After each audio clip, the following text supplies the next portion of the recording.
ನಮಸ್ಕಾರ ಸ್ನೇಹಿತರೆ, Kavya's ohm food ಚಾನಲ್ಗೆ ನಿಮ್ಮೆಲ್ಲರಿಗೂ ಸ್ವಾಗತ. ಇವತ್ತಿನ ರೆಸಿಪಿ ಒಂದು ಟೇಸ್ಟಿಯಾಗಿರೋಂಥ ಚಿಕನ್ ಗೀ ರೋಸ್ಟ್. ಇದಂತೂ ತುಂಬ ಚೆನ್ನಾಗಿರುತ್ತೆ. ಇದ್ರ ಟೇಸ್ಟು ಮಾಡೋದಕ್ಕೂ ಕೂಡ ಅಷ್ಟೇ ಸುಲಭ. ಇದು ಸೇಮ್ ಹೋಟ್ಲಲ್ಲಿ ಸಿಗೋ ಟೇಸ್ಟಲ್ಲೇ ಇರುತ್ತೆ. ಗೀ ರೋಸ್ಟ್ ಅಂತೂ, ಚಿಕನ್ ಗೀ ರೋಸ್ಟ್ ಒಮ್ಮೆ ಟ್ರೈ ಮಾಡಲೇಬೇಕು. ಅದಕ್ಕಿಂತ ಮುಂಚೆ ಯಾರೆಲ್ಲ ನನ್ನ ಚಾನಲ್ನ ಸಬ್ಸ್ಕ್ರೈಬ್ ಮಾಡದೆ ಈ ವಿಡಿಯೋ ನೋಡ್ತಿದ್ದೀರಾ, ಯಾರು ಹೊಸಬ್ರು ನನ್ನ ವಿಡಿಯೋ ನೋಡ್ತಿದ್ದೀರಾ, ದಯವಿಟ್ಟು ಸಬ್ಸ್ಕ್ರೈಬ್ ಮಾಡಿ ಅಂತ ಕೇಳ್ಕೊತೀನಿ. ನಾನಿಲ್ಲಿ ಮೊದಲಿಗೆ 3/4 kg ಚಿಕನ್ನ ತೆಗೆದಿಟ್ಕೊಂಡಿದ್ದೀನಿ. ಚೆನ್ನಾಗಿ ವಾಶ್ ಮಾಡ್ಕೊಂಡು ನೀರೆಲ್ಲ ಸೋರಿಸಿ ಚೆನ್ನಾಗಿ ಒಂದು ಬೌಲ್ಗೆ ಹಾಕಿ ತೆಗೆದಿಟ್ಕೊಂಡಿದ್ದೀನಿ. ನೆಕ್ಸ್ಟ್ ಅದಕ್ಕೆ ನಾನಿವಾಗ ಮಸಾಲೆಗಳನ್ನ ರೆಡಿ ಮಾಡ್ಕೊತಿದ್ದೀನಿ. ಈ ಸ್ಪೂನ್ ಮೆಷರ್ಮೆಂಟಲ್ಲಿ 1 ಸ್ಪೂನಷ್ಟು ಜೀರಿಗೆ, 1 ಸ್ಪೂನಷ್ಟು ಕಾಳು ಮೆಣಸು ಮತ್ತು ಒಂದು ಅರ್ಧ ಸ್ಪೂನಷ್ಟು ಮೆಂತ್ಯ ಕಾಳು ತಗೊಂಡಿದ್ದೀನಿ ನಾನಿಲ್ಲಿ.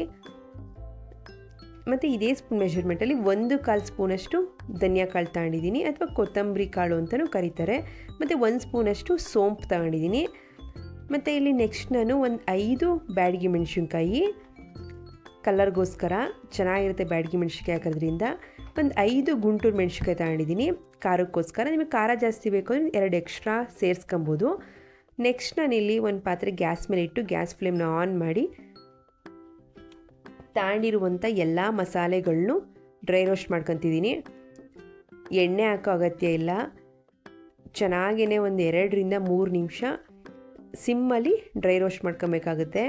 ಅದು ನಿಮಗೆ ಫ್ಲೇವರ್ ಗೊತ್ತಾಗುತ್ತೆ. ಧನಿಯಾ ಮತ್ತು ಜೀರಿಗೆದು ಗಮ್ ಅಂತ ಸ್ಮೆಲ್ ಬರುತ್ತೆ. ಅಲ್ಲಿವರೆಗೂ ಚೆನ್ನಾಗಿ ಫ್ರೈ ಮಾಡ್ಕೊಬೇಕು. ಆದರೆ ಗ್ಯಾಸ್ ಫ್ಲೇಮ್ನ ಸಿಮ್ಮಲ್ಲಿಟ್ಟೆ ಫ್ರೈ ಮಾಡ್ಕೊಬೇಕಾಗುತ್ತೆ. ಇದೆಲ್ಲ ಫ್ರೈ ಆದ ನಂತರ ಚೆನ್ನಾಗಿ ತಣ್ಣಗಾದ್ಮೇಲೆ ಪೌಡ್ರ್ ಮಾಡ್ಕೊಬೇಕು. ನಾನು ಇವತ್ತು ತೆಗೆದಿಡ್ತಿದ್ದೀನಿ, ಫ್ರೈ ಆಗಿದೆ. ಮತ್ತು ನಾನು ಪೂರ್ತಿ ತಣ್ಣಗೆ ಮಾಡ್ಕೊಂಡಿದ್ದೀನಿ. ತಣ್ಣಗಾದ ನಂತರ ನಾನಿವಾಗ ಮಿಕ್ಸಿ ಜಾರ್ಗೆ ಹಾಕ್ತಿದ್ದೀನಿ. ಎಲ್ಲನೂ ಒಟ್ಟಿಗೆ ಸೇರಿಸಿ ಪೌಡ್ರ್ ಮಾಡ್ಕೊಂಡ್ರೆ ಆಯಿತು. ಯಾವುದೇ ನೀರು ಸೇರಿಸೋ ಅಗತ್ಯ ಇಲ್ಲ. ಇವಾಗ ಈ ರೆಸಿಪಿನ ಬ್ಯಾಚುಲರ್ಸ್ಗಳು ಸಹ ಮಾಡ್ಕೊಬೋದು. ಅಷ್ಟು ಈಸಿ ರೆಸಿಪಿ ಇದು, ಮತ್ತು ಅಷ್ಟು ಟೇಸ್ಟಿ ರೆಸಿಪಿ ಅಂತಲೇ ಹೇಳ್ಬೋದು. ನಾನಿಲ್ಲಿ ಪೌಡ್ರ್ ಮಾಡ್ಕೊಂಡು ಆಗಿದೆ. ಇವಾಗ ಇದಕ್ಕೆ ನಾನೀಗ ನೆಕ್ಸ್ಟು 2 ಇಂಚಷ್ಟು ಶುಂಠಿನ ಚೆನ್ನಾಗಿ ತೊಳ್ಕೊಂಡು ಸಿಪ್ಪೆ ತೆಗೆದು ಕಟ್ ಮಾಡಿ ಹಾಕಂತಿದ್ದೀನಿ.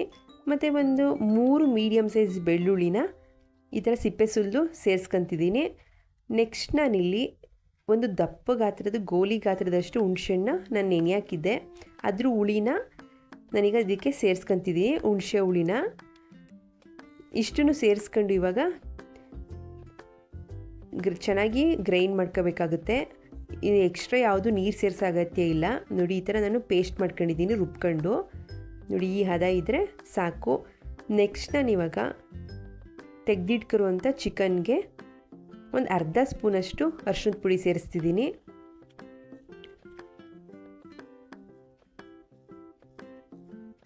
ಮತ್ತು ಒಂದು 2.5 ಸ್ಪೂನಷ್ಟು ಮೊಸರು ಸೇರಿಸ್ತಿದ್ದೀನಿ. ಮೊಸರು ಹಾಕೋದ್ರಿಂದ ಚಿಕನ್ ಬೆಂದಮೇಲೆ ಜ್ಯೂಸಿಯಾಗಿ ಚೆನ್ನಾಗಿರುತ್ತೆ ಅದರ ಟೇಸ್ಟು. 2.5 ಸ್ಪೂನಷ್ಟು ಮೊಸರು ಹಾಕ್ತಿದ್ದೀನಿ. ಮತ್ತು 1 ಸ್ಪೂನಷ್ಟು ಪುಡಿ ಉಪ್ಪನ್ನ ಸೇರಿಸ್ಕೊತಿದ್ದೀನಿ. ನಾನು ಇವಾಗ 1 ಸ್ಪೂನ್ ಮಾತ್ರ ಸೇರಿಸ್ಕೊತಿದ್ದೀನಿ, ಯಾಕಂದರೆ ಬೇಯಬೇಕಾದ್ರೂ ಸ್ವಲ್ಪ ಉಪ್ಪು ಹಾಕಬೇಕಾಗುತ್ತೆ, ಆದ ಕಾರಣಕ್ಕೆ. ನೆಕ್ಸ್ಟು ಪೇಸ್ಟ್ ಮಾಡಿ ಇಟ್ಕೊಂಡಿರುವಂಥ ಮಸಾಲೆನೂ ನಾನು ಇದಕ್ಕೆ ಸೇರಿಸ್ತಿದ್ದೀನಿ. ನಾನಿಲ್ಲಿ ಒಂದು ಅರ್ಧ ಸ್ಪೂನಷ್ಟು ಕಾಶ್ಮೀರಿ ರೆಡ್ ಚಿಲ್ಲಿ ಪೌಡರ್ನ ಸೇರಿಸ್ಕೊತಿದ್ದೀನಿ. ಇದು ಆಪ್ಷನಲ್ಲು, ನಿಮಗೆ ಬೇಕು ಅಂದರೆ ಸೇರಿಸ್ಬೋದು, ಇಲ್ಲ ಅಂದರೆ ಪರವಾಗಿಲ್ಲ, ತೊಂದರೆ ಇಲ್ಲ.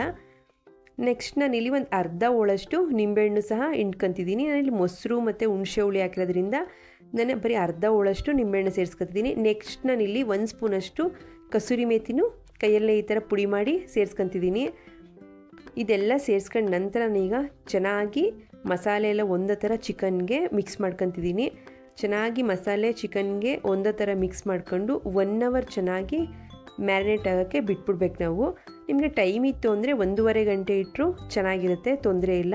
ಆದರೆ 1 ಅವರ್ ಅಂತೂ ಇಡಲೇಬೇಕು. ನೋಡಿ, ಚೆನ್ನಾಗಿ ಈ ಥರ ಎಲ್ಲದಕ್ಕೂ ಒಂದೇ ಥರ ಮಿಕ್ಸ್ ಮಾಡಿ ನಾನೀಗ 1 ಅವರ್ ಇದನ್ನು ಮುಚ್ಚಿಟ್ಬಿಡ್ತೀನಿ. ಇದು ನಾವು ಎಷ್ಟು ಚೆನ್ನಾಗಿ ನೆನೆಸ್ತೀವೋ ಟೈಮ್ ಕೊಟ್ಟು ಅಷ್ಟು ಚೆನ್ನಾಗಿ ರುಚಿಯಾಗಿರುತ್ತೆ. ಈಗ ನಾನು 1 ಅವರ್ ಆಗಿದೆ.